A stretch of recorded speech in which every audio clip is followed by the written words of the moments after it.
So, welcome to the next episode of Europe 2050 project, and I will welcome Rabbi Maxa. Rabbi Maxa is a speaker for the topic coexistence of different religions. So, it's up to you. Thank you very much for inviting me. My name is David Maxa, and since 2020, I have been working as rabbi in the Czech Republic. As part of my rabbinic work, I often visit grammar schools and high schools and talk with their students about different topics to which my work is related. Judaism, Holocaust, and commemoration, and also religion. Quite recently, I was asked the following questions. Do you believe that one needs to be religious to live a good life? And if so, why is there so much suffering caused by religious fanaticism? Do you believe that religion can save us? Well, I do not consider myself to be a theologian who would always exactly know what God expects from us. I am more kind of a seeker. I like asking questions and discussing possible answers. And so, motivated by the mentioned challenging questions, I would like to try to discuss following question. Can religion save Europe? And in other words, will it be possible for different religions or different religious traditions to coexist?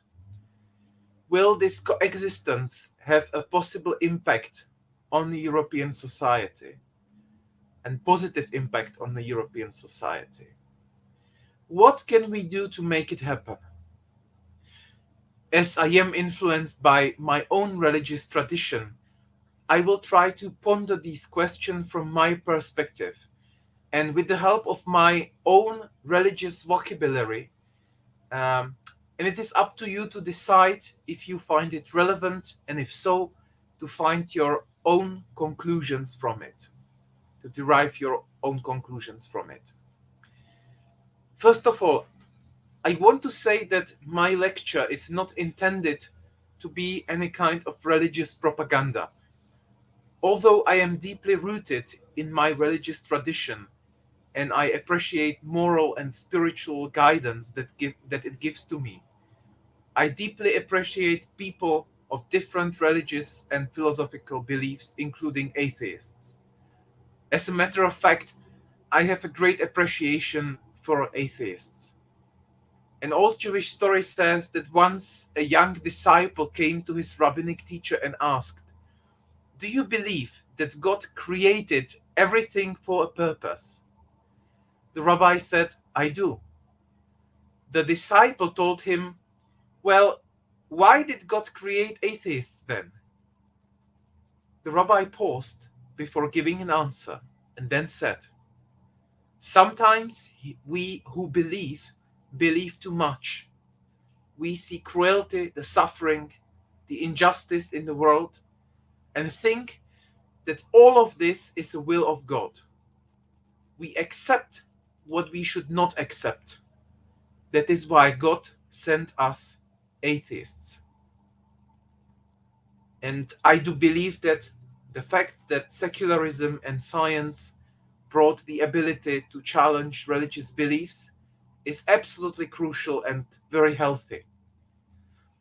However, I am also convinced that the fact that religion lost its cognitive function doesn't mean that it would be an unnecessary anachronism. The famous British rabbi Jonathan Sacks formulated it as follows: Science takes things apart to see how they work, and religion puts things together to see what they mean. The end of quote. In other words, we do need religion as much as we need science. And in the next few minutes, I am going to try to explain why. The German philosopher Friedrich Wilhelm Nietzsche once said, "God is dead. God remains dead, and we have killed him. For many years, Western philosophy assumed that the process of modernization necessarily leads to a decline of religion, both in society in general and in the minds of individual people. Nevertheless, a comprehensive demographic study, which was conducted by the Pew Research Center's Forum on Religion and Public Life in 2010, claims that there are 5.8 billion religiously affiliated adults and children all around the world, representing 84 of the 2010 world population of 6.9 billion. In the light of this, the famous late Austrian-born American sociologist and Lutheran theologian Peter Ludwig Berger claimed, "My point is that the assumption that we live in a secularized world is false. The world today, with some exceptions to which I will come presently, is as furiously religious as it ever was, and in some places more than that. This means that a whole body of literature by a historian and social scientist loosely labeled as secularization theory is essentially mistaken." The end of quote. I believe that Europe is no exception, and that it applies even to the Czech Republic, which is often considered to be the most atheistic country in Europe. Although the statistics can inform us about the decline of organized religious life, I consider the religious life of humankind to be very rich when it comes to private spiritual beliefs and practices. It also means that as much as we, or the society in the Czech Republic, for example, is not active in organized religious groups and churches, their private religious life is very rich and is also necessary. People is an important part of their lives. Well, after the fall of secularization theories, nobody can challenge that religion is and continues to be an important phenomenon all around the world. And we can speak in this way of a certain re-emergence of God as a significant force shaping both the fates of nations and the daily life of individuals. And this poses fundamental questions about the role of religion in human life. An old rabbinic wisdom instructs us: know from where you come and where you are going, and before whom you are destined to give an account and reckoning. This is the Mishnaic tractate, the religious tractate called Pirkei Avot 3:1. We can see that religions are not only vehicles for faith, but also they give human beings their identity and moral compass. In this regard, it is possible to perceive them as some kind of manuals for life. However, religions also possess a certain ambiguity in this respect. As I already mentioned, as a rabbi, I am often confronted with the question if religion is a force for good or a force for evil in the world.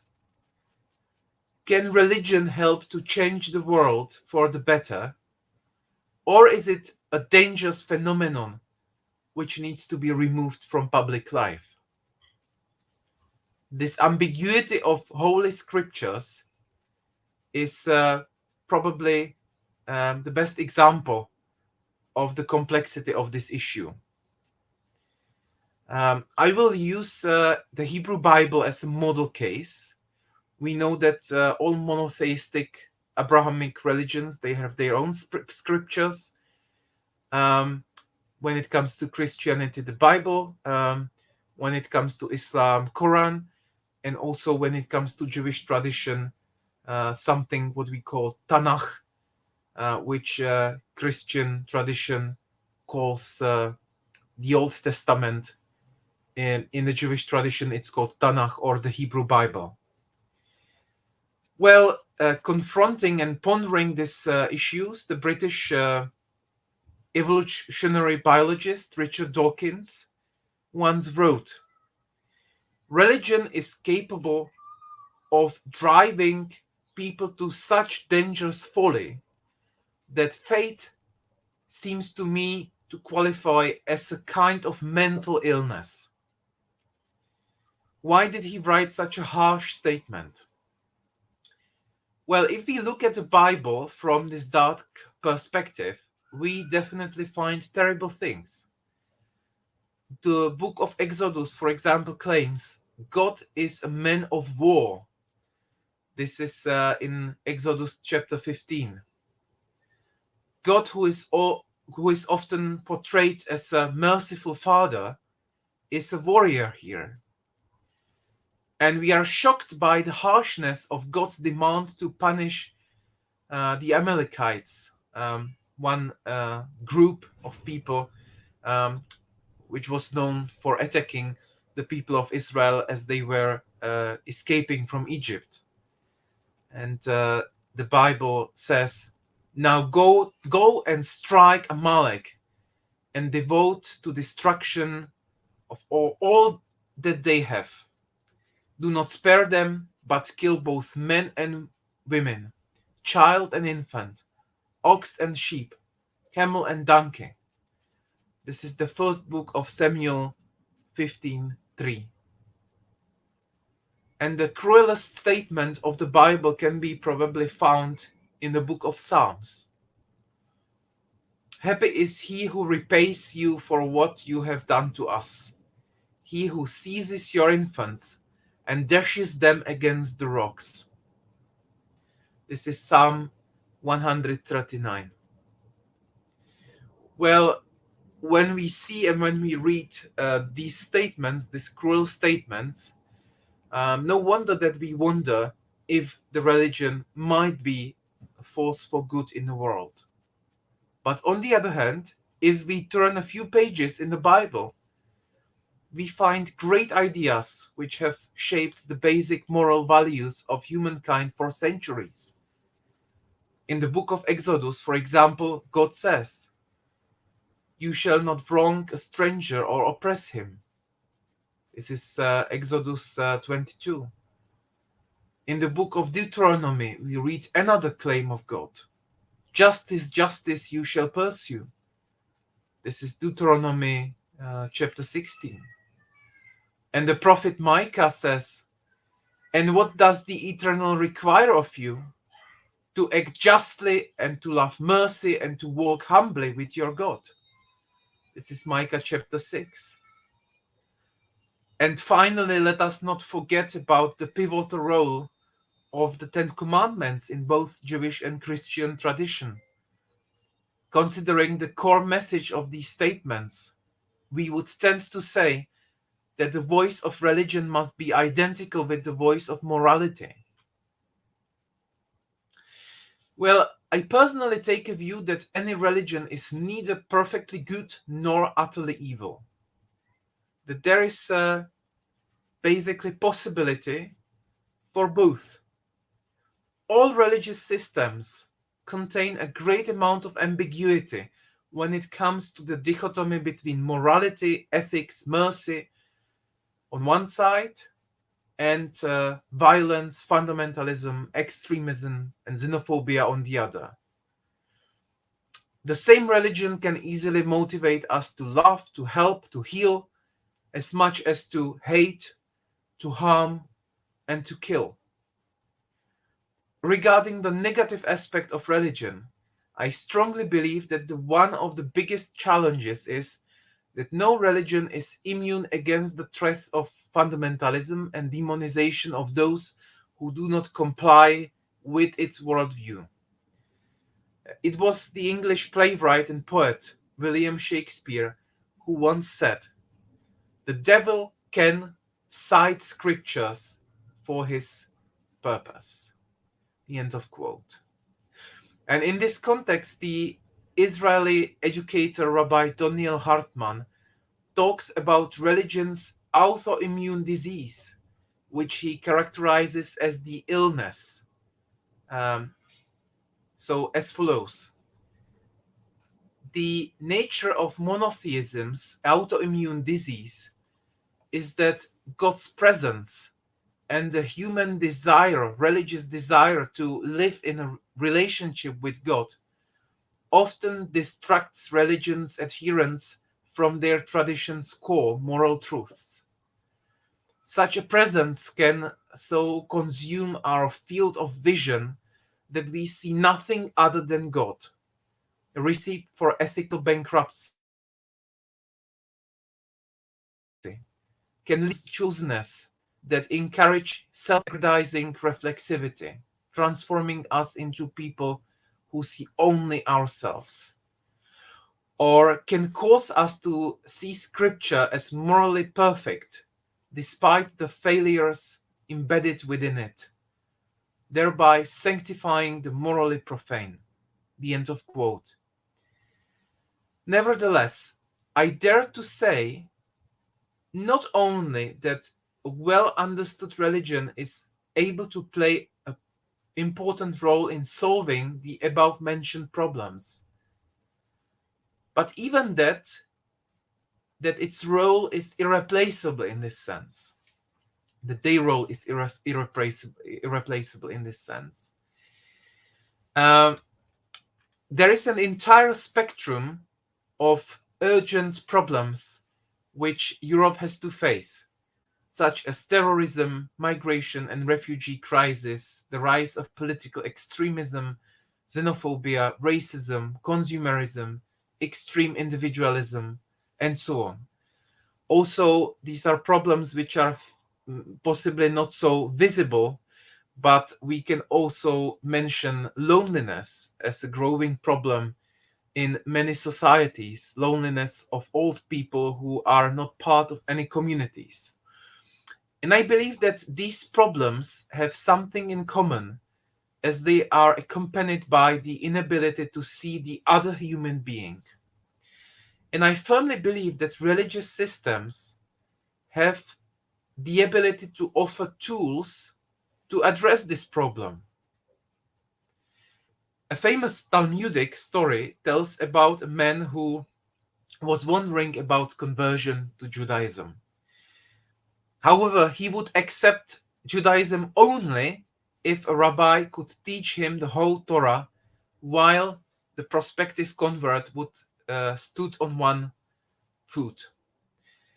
And he visited two rabbis, Shammai and Hillel.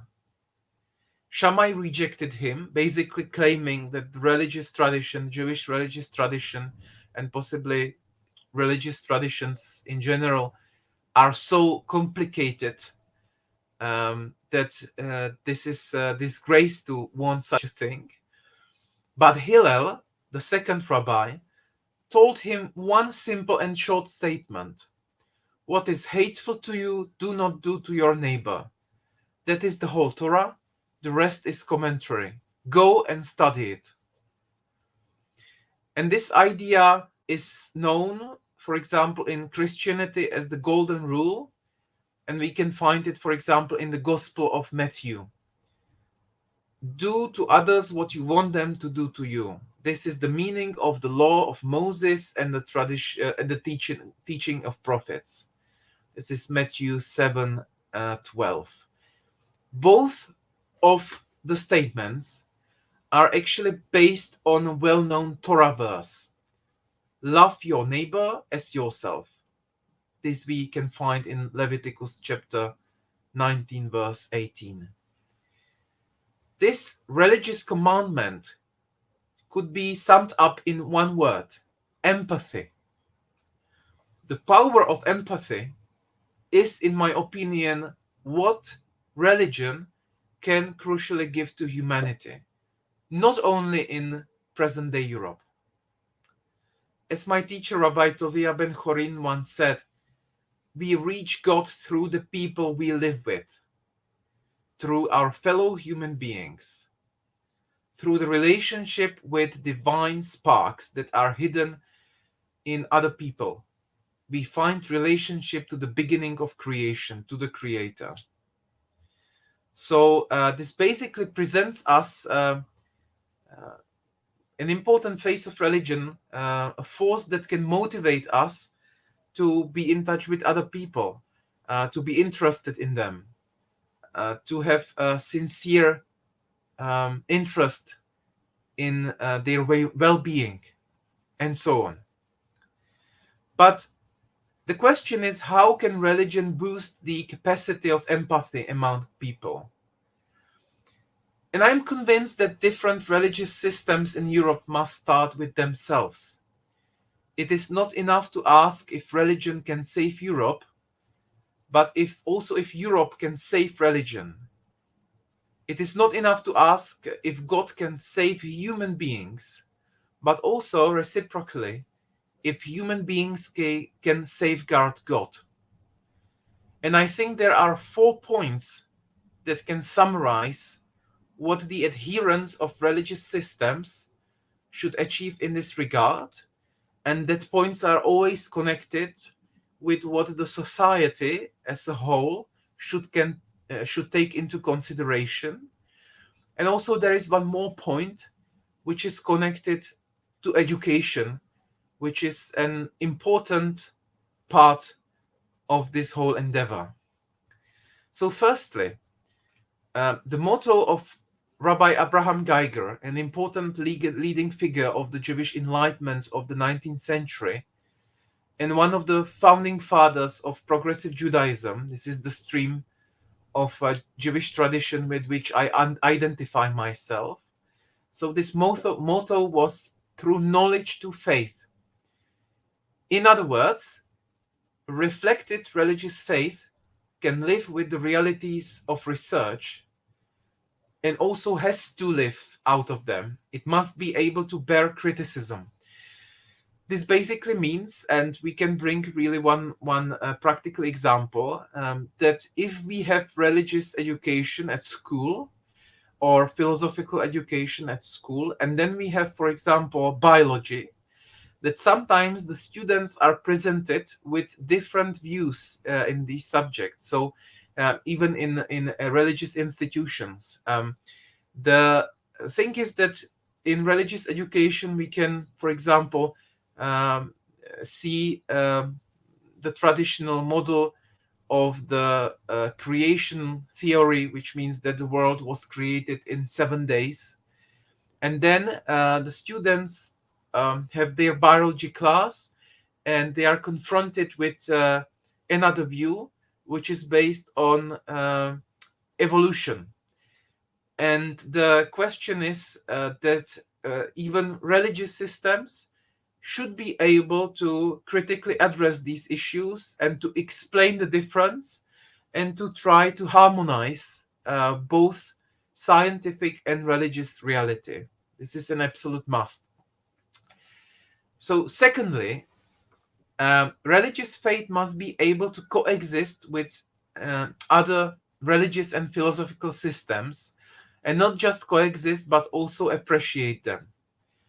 Rabbi Jonathan Sachs once wrote the following statement: God has spoken to mankind in many languages, through Judaism to the Jews, Christianity to Christians, Islam to Muslims.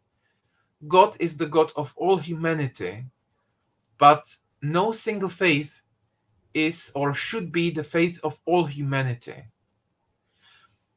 Many people from Rabbi Sachs' religious community understood this statement as controversial and criticized it for being too universalistic, to actually accept that God is involved also in other religions.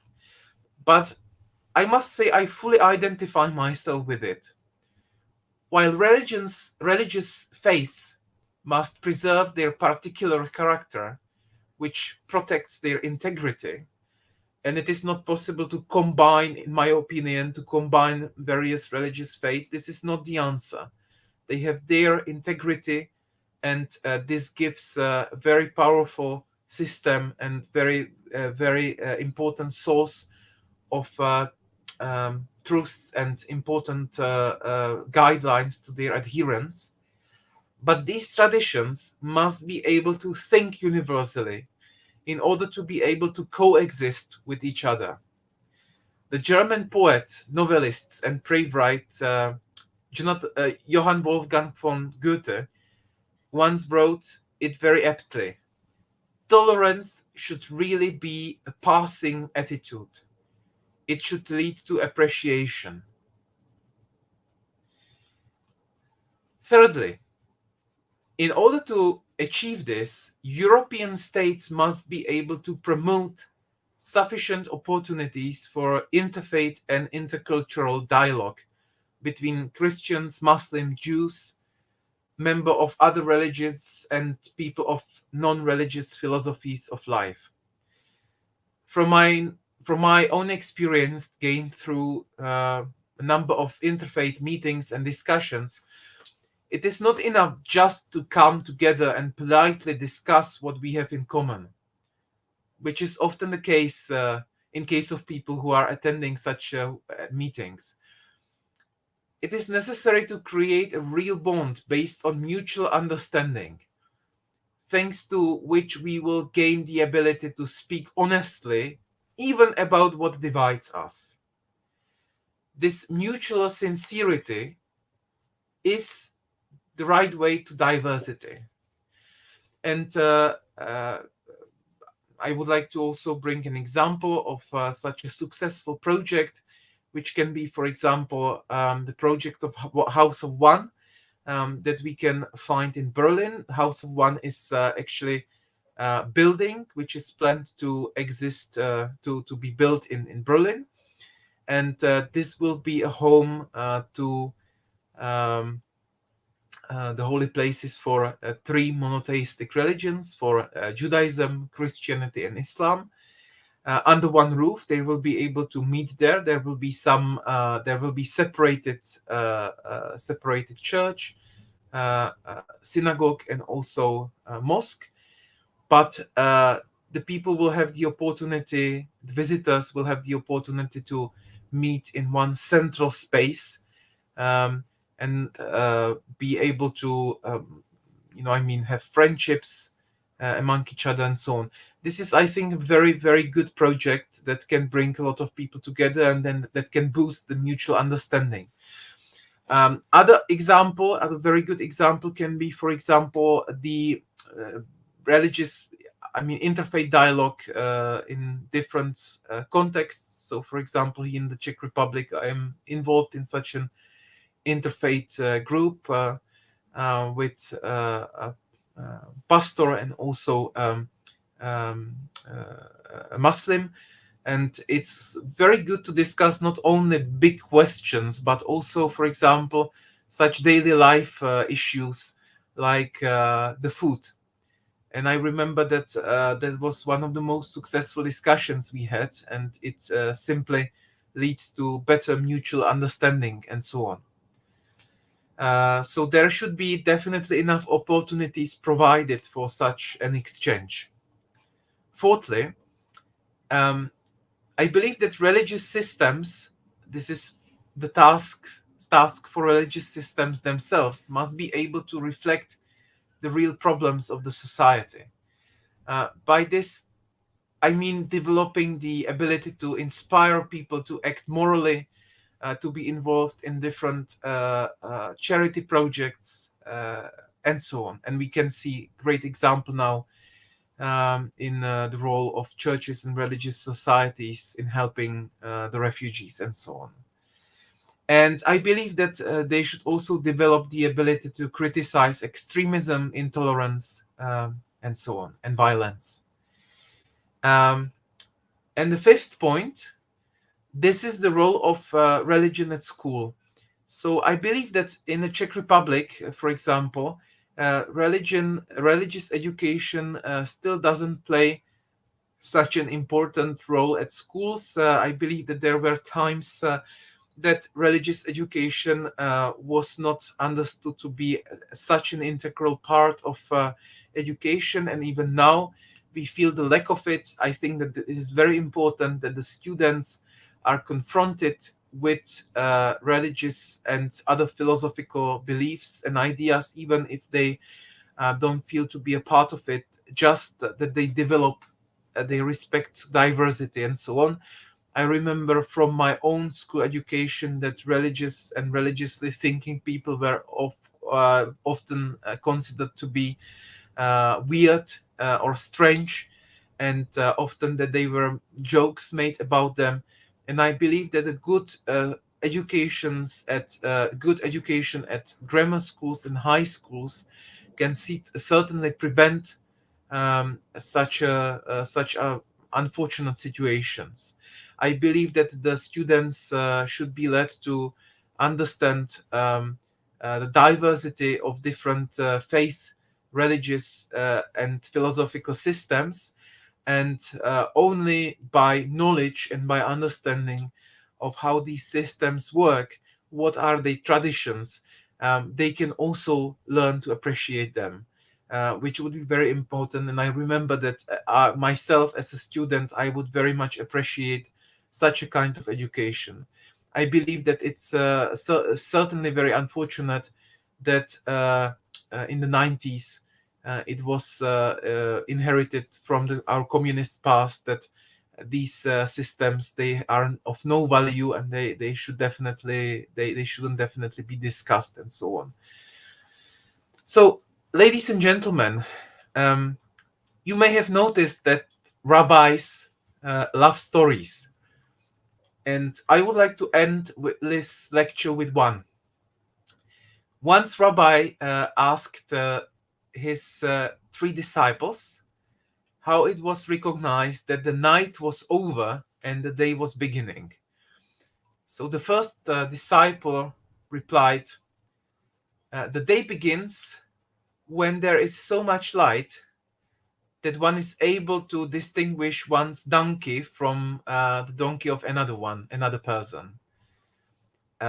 Rabbi was sad, and he said, "No, it's not that." The second disciple said, "The day comes when there is so much light that one is able to distinguish one's house from another's." The rabbi became even more sad and said no. And third student said,